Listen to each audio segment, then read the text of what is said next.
So my name is Jason. I'm from the Coffeeco. We are a 23-year-old company in specialized as a coffee roasters. We also have imported coffee machines that we import.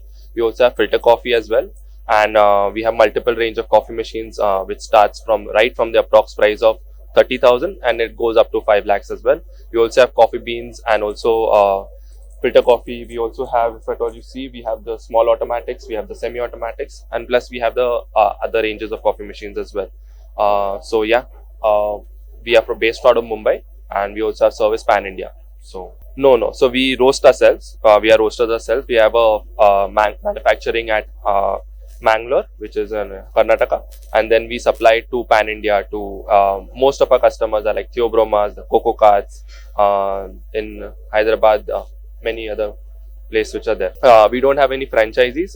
We are a coffee company, entire coffee solution company. So we do that. We also have service as well. So we have a service station in Hyderabad as well. So a person who can service coffee machine. It's quite great. It's first time in Hyderabad. Quite nice to see many people coming in here.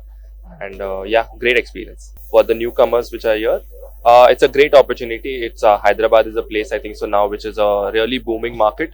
A new place where people can come explore and also start their businesses over here. It's a market which needs to be explored and also still not tapped in. So yeah, great to be here. We are looking for distributors over here as well because we know there's a market for that. Welcome. Thank you so much.